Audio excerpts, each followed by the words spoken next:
अगर आप पे साख गोई होती, आप एफआईआर लिख के दे देते सीबीआई को। आप किसको बचा रहे हैं? आप लोग डैमेज कंट्रोल में, मानक जी आप भी डैमेज कंट्रोल में लगे हुए हैं। ये बड़ी ईमान बात ने कहा था और ऑफिशियल कहा था कि 1500 करोड़ रुपए की लूट वीएचपी वालों ने की है। उस समय भी वो आरोप दबा दिया। एसआईटी बली के बकरों की तलाश कर रही है ताकि असली भेड़ियों को बचा लिया जाए। अरे भाई बोलो मत प्लीज, आप अपने बारे में बोलिए, आप बड़े वरिष्ठ आदमी हैं श्रीराज नायर जी। और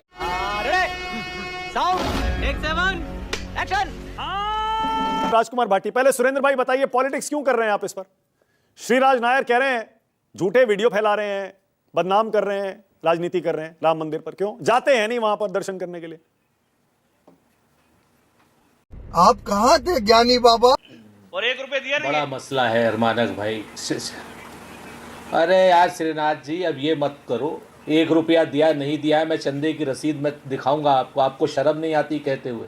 भगवान राम का वंशज मैं हूं, आप लोग तो लुटेरे हो। छोड़ दो इस बात को, काहे को जा रहे हो इधर उधर? ये सब उल्टी सीधी बातें मत करो। राम मंदिर का चंदा सबने दिया, ठीक है? और सुनो सुनो सुनो सुनो सुनो श्रीराज जी वन बाय वन, मानक भाई,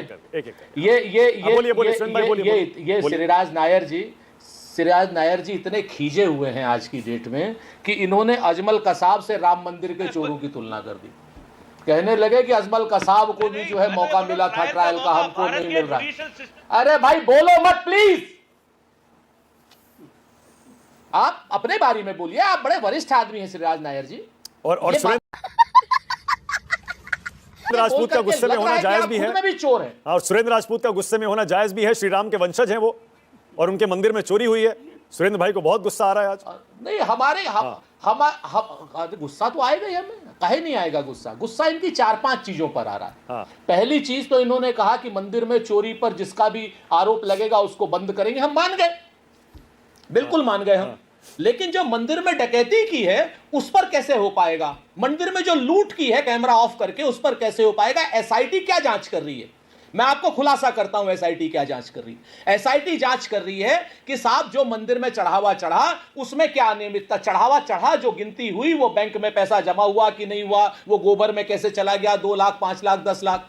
लेकिन जो सबसे बड़ी बात है कि साहब कुंभ के मेले में मंदिर प्रशासन कहता है कि 16 करोड़ भक्त आए। मैं नहीं कह रहा, मंदिर प्रशासन कहता है 16 करोड़ भक्त आए, और 16 करोड़ भक्तों ने 84 करोड़ का चढ़ावा दिया। ये फंस गया सीएम। 5 रुपए 78 पैसे एक भक्त का। लोग आए वहां पर करोड़ों की संख्या में और लाखों लाखों रुपए देकर के गए। अगर 100 रुपए एक आदमी का भी आप मान लीजिए, मिनिमम 100 रुपए, किसी ने लाख दिए, 2 लाख दिए, 5 लाख दिए, किसी ने 10 रुपए दिए होंगे, लेकिन 100 रुपए आप एवरेज मान लीजिए तो 1600 करोड़ रुपए का चढ़ावा मिनिमम चढ़ा होगा, 1600 करोड़ का। हमें श्रीराज नायर जी से उन डकैतों का नाम चाहिए, वो एसआईटी में नहीं शामिल हो रहा है कि वो 1516 करोड़ रुपए कहां गए। 84 करोड़ तो बैंक में जमा हुए या उसमें हेराफेरी है, उसकी जांच एसआईटी कर रही है। 1516 करोड़ रुपए का डकैत कौन है? ट्रस्ट से चोरी हुई, ट्रस्ट में चोरी हुई, ट्रस्टियों ने चोरी करी। और ट्रस्ट क्या, ट्रस्ट सरकार का है, सरकार मोदी जी की है। मोदी जी ने 1 रुपए से ट्रस्ट बनाया था, नृपेंद्र मिश्रा को उसमें रखा। अगर ट्रस्ट धर्म का होता, ट्रस्ट राम मंदिर का होता, तो इस ट्रस्ट में 4 शंकराचार्य होते, 5 रामानुजाचार्य होते, 13 जो है वो क्या नाम हमारे अखाड़ों के लोग होते, जैसे रामालय ट्रस्ट में हमने बनाया था जब नरसिम्हा राव जी ने रामालय ट्रस्ट बनाया था। उस समय भी आरोप लगा था राम मंदिर में जो वीएचपी वाले कर रहे थे, निर्मोही अखाड़े ने आरोप लगाया था। मानक भाई कोई नहीं कहता इस बात को, याद ही नहीं करता कि 1500 करोड़ रुपए ये वीएचपी वाले चुरा ले गए। ये मैं नहीं कह रहा हूं, निर्मोही अखाड़े ने कहा था और ऑफिशियल कहा था कि 1500 करोड़ रुपए की लूट वीएचपी वालों ने की है।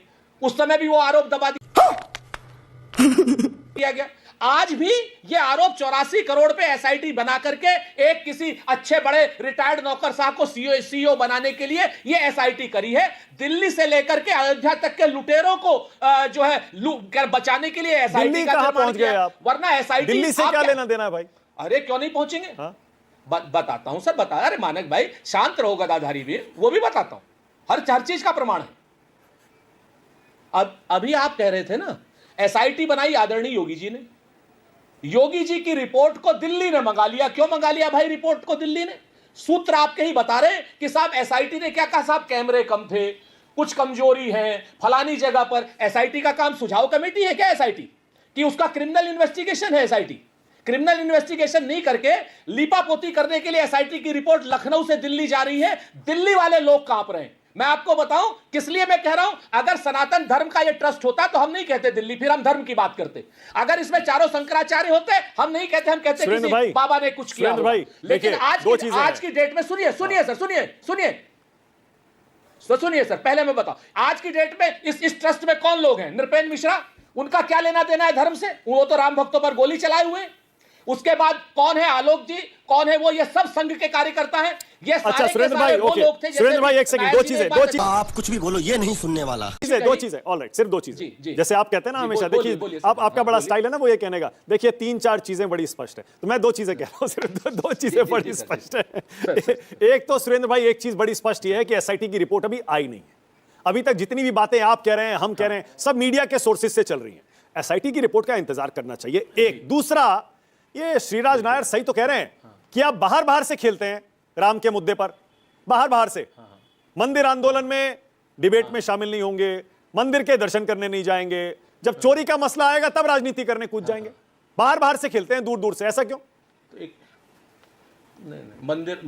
मंदिर किसी के बाप का है, मंदिर तो हमारा है। हम जब मर्जी होगी जाएंगे, जब मर्जी होगी हनुमानगढ़ी जाएंगे, जब मर्जी होगी हम कैलाश मानसरोवर जाएंगे, जब हम मर्जी होगी हम माता वैष्णो देवी के दर्शन करने जाएंगे, जब मर्जी होगी तिरुपति जाएंगे।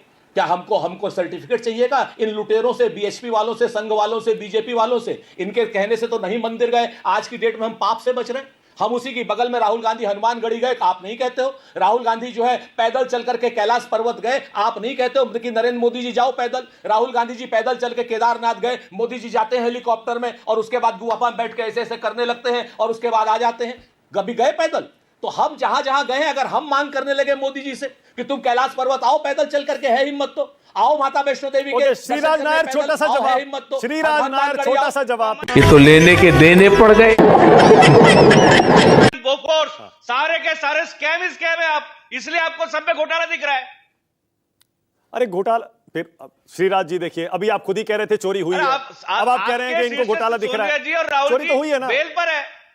अरे श्रीराज जी चोरी तो हुई है ना, अब आप ये भी कह देंगे चोरी नहीं हुई है कि नहीं हुई, पता चल जाएगा ना मानक जी। संस्था तुम्हारे पास है कि नहीं हुई है, एसआईटी का गठन हुआ है, भरोसा रखे। इनको इलेक्शन कमीशन ऑफ इंडिया पे भरोसा नहीं है, जुडिशरी पे भी भरोसा नहीं है, चुनाव आयोग पे किसी पे भरोसा नहीं है, कैसे चलेगा? इनको केवल इटली पे भरोसा है। अच्छा सुरेंद्र भाई जल्दी से बोलिए, क्या कह रहे हैं? जल्दी से बोलिए सुरेंद्र भाई, जल्दी से। हाँ जी, हमें तो गेम बजाना पड़ेगा।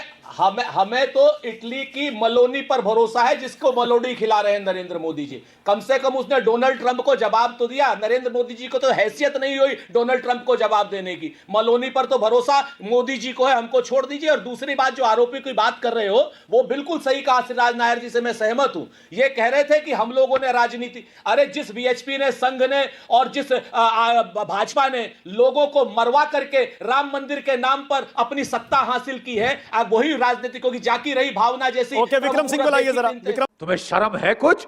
आप थोड़ा सा बता पाएंगे, मुझे लगता है कि इंडिपेंडेंट एनालिस्ट के तौर पे क्या देर हो गई है? क्या ये अब इस एसआईटी को कुछ नहीं मिला होगा? क्योंकि बहुत सारे लोग कह रहे हैं वो सीसीटीवी की फुटेज डिलीटेड है, कई जगह सीसीटीवी थे नहीं, काम नहीं कर रहे थे, या अभी भी विक्रम सिंह जी पूरा सच पता लगाया जा सकता है? आप एसआईटी फॉर्मेशन से और उनकी जांच से सहमत हैं क्या? मानक जी और सभी महानुभावों को मेरा नमस्कार। मैं विद्वान राजनीतिक मित्रों से रोज सीख के जाता हूं, ट्यूटोरियल लिखता है मुझे, और इस आयु में भी आकर के मैं रोज सीख के जाता है। आपकी विद्वता को प्रणाम।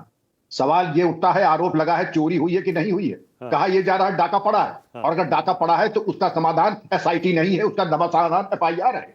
अगर आप साफ गोई होती, आप एफआईआर लिख के दे देते सीबीआई को। आप किसको बचा रहे हैं? आप लोग डैमेज कंट्रोल में, मानक जी आप भी डैमेज कंट्रोल में लगे हुए हैं। ये बड़े ईमानदार हैं, ये बड़े निष्पक्ष हैं, ये बड़े निष्पाप और निष्कलंक है। आप लाख होंगे, आप साधु होंगे, लेकिन अगर आरोप लगा है और आपकी नाक के नीचे सुल्ताना मान सिंह फल फूल रहे थे तो आपकी जिम्मेदारी है। या तो आप अव्वल दर्जे के नालायक है, और या फिर मिले हुए, ये दोनों हाल। अरे बाप रे, ये तो धोती खोल रहा है। में आपको हटना चाहिए। ना वो बड़े निष्पाप निष्कलंक है। निष्पाप निकलेंगे तो आप आरती उतारिए, घर में रखिए उनको। हमारे ट्रस्ट के ऊपर लोगों के चंदे के साथ आपने विश्वासघात किया है। मानक जी, रोज डैमेज कंट्रोल हो रहा है। मतलब की बात यह है, क्या जो दोषी हैं उनको तत्परता के साथ दंड मिलना चाहिए? नहीं, हाँ या ना? क्या जो लूटी गई संपत्ति है वो बरामद होने के प्रयास होने चाहिए तुरंत? हाँ या ना? और जितना हम विलंब करेंगे वो प्रयास हमारे सार्थक नहीं होंगे। हाँ या ना? ये कोई रॉकेट साइंस है मानक जी? ठीक है विक्रम ये सिंह कोई- जी, विक्रम सिंह जी, क्योंकि आपने आरोप हम पर और मीडिया पर भी लगा दिया, डैमेज कंट्रोल हो रहा है, तो मैं तो सिर्फ इतना कहना चाहता हूं विक्रम सिंह जी, हमारे पास मंदिर के अंदर का एक्सेस नहीं है, हमारे पास लीगल अथॉरिटी। जली ना, तेरी भी जली ना। की टोपी आपको सीधे बैठ रही है। आज के लिए नहीं, मैंने सांकेतिक रूप में एक बात कही थी जी। हर चैनल पे लोग बैठा बैठा करके वो डकैती हुई है। बातें सुन लीजिए, सातवें आसमान से विद्वता से परिपूर्ण, सात्विकता से परिपूर्ण, लेकिन वचनम के अंदर बातों से खुश कर लो, करना धरना दे लेगा नहीं। आप गंभीर होते तो विवेचना, पहले समझ लीजिए विवेचना में और जांच में क्या अंतर होता है। जांच वही करेगी जो सूचना आप उसको देंगे, अपनी तरफ से आक्रामक होकर, प्रोएक्टिव होकर के, जिसको पुलिस की भाषा में कहते हैं आंत में हाथ डाल करके सच्चाई नहीं निकालेंगे। ये वो अवसर है कि केवल सुनेंगे, सुनाएंगे और उसके बाद एक रिपोर्ट देंगे, और रिपोर्ट की मीमांसा होगी, समीक्षा होगी। जब तक नोट की, जब तक सोना गल करके इधर क्रिप्टो करेंसी जा करके हेवन आइलैंड में नहीं चला जाएगा, तब तक ये जांचें चलती रहेंगी। उसूल की बात यह है कि अगर आरोप लगा है, मौलिक चीज यह है कि यही बात अगर हम कर दे कि जब तक proven guilty by supreme court, और एक चीज और, एक पायदान और बढ़ा दूं, जब तक राष्ट्रपति से माफी का समाधान नहीं, तब तक उसको आप निर्दोष मानना चाहिए। तो हमारे जीवन काल में तो ये होना नहीं है, आपके भी जीवन काल में ये नहीं होगा। बेहतर ये है कि जैसे देश संकट में है, जैसे IAS IPS अफसर के ऊपर होता है, आरोप लगा, पहले आप कुर्सी छोड़िए, जब बेदाग हो जाएंगे दोबारा आपका स्वागत है। लेकिन जब तक आरोप प्रमाणित है, नहीं भी है, आपके ऊपर लगे आपने हैं। जितना स्टडी किया है विक्रम सिंह जी, आपके हिसाब से लूपहोल कहां थे इस मंदिर के कामकाज में और चढ़ावे के रखरखाव में, उसके मैनेजमेंट? आप कैसी बात करें? मैं कह रहा हूं मीडिया ने बड़ा इसमें जो है खाद पानी डाला है, इसमें लूपहोल है, इसमें साहब खाई है खाई। आपने दरअसल खाई पैदा कर दी थी कि जहां से माल आए उसकी कोई ऑडिट ना हो। अगर ऑडिट करने का दुस्साहस किसी ने किया तो उसकी ऑडिट रिपोर्ट रद्दी की टोकरी में जाएगी, और रद्दी की टोकरी से जाएगी पेपर शेडर में, जिससे कि पता न लगे कि ट्रेल और फाइनेंशियल कहां तक आए। आपने तो ऐसा एक तरीके से इस तरीके का काम किया कि मैं समझता हूं कि इसके ऊपर श्वेत पत्र निर्गत होना चाहिए कि हजारों करोड़ आए और कैसे वाष्पीकरण हो गया, इवेपोरेशन।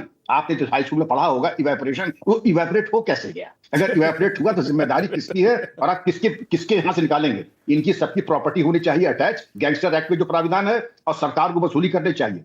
समझ गए आप? मुझे क्रेडिट नहीं चाहिए।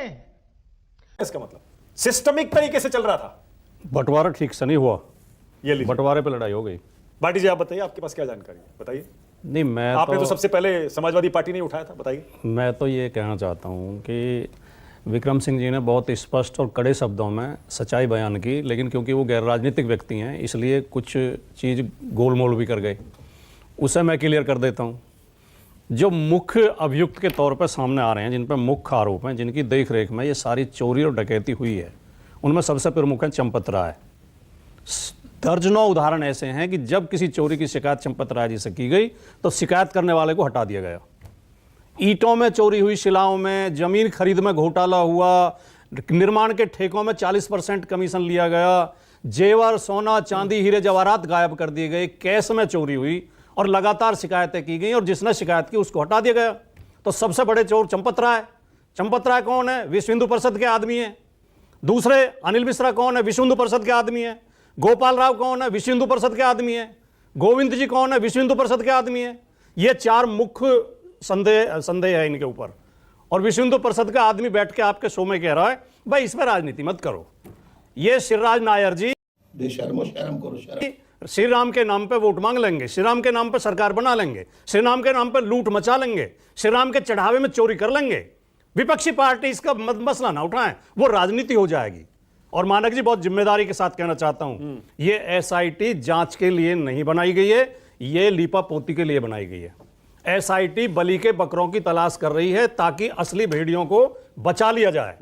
SIT टिन्नू यादव जैसे ड्राइवर, चौकीदार, चपरासी 2-4 को फंसा के असली भेड़ियों को बचा लेगी। टिन्नू यादव दोषी है या नहीं? और जिस तरह टिन्नू यादव भी दोषी है। टिन्नू यादव 5 करोड़ की कोठी बना ली, अयोध्या में पहली ऐसी कोठी बनी है जिसमें लिफ्ट लगी हुई है। एक ड्राइवर जिसे 12,000 रुपए सैलरी मिलती थी, उसने कहां से बना ली? इनकी आंखें फूटी हुई हैं क्या, जो आज नैतिकता की बात कर रहे हैं बैठ के, और जो दूसरों को उपदेश दे रहे हैं? मतलब मुझे तो वो याद आता कि अपील भी तुम, दलील भी तुम, गवाह भी तुम, वकील भी तुम, जिसे भी चाहो हराम कह दो, जिसे भी चाहो हलाल कर दो। बस जो आप कह देंगे उसे देश मान लेगा। समझ गए ना मैंने टिन्नू यादव पर दोबारा क्यों पूछा आपसे? नहीं, मैं तो खैर नहीं समझ पाया, लेकिन भारतीय जनता पार्टी के लोग, भारतीय जनता पार्टी के लोग इतने बेशरम लोग हैं कि इस चोरी पर शर्मिंदा भी नहीं हो रहे। टिन्नू यादव को अखिलेश जी का रिश्तेदार बता रहे हैं। श्रीराज जी, छोटा सा समाजवादी जवाब। पार्टी और श्रीराज जी, छोटा सा जवाब। और अखिलेश जी का कोई संबंध नहीं है इन चोरों से। बोलिए श्रीराज जी। कोई सेंस है इस बात की? You are right bro.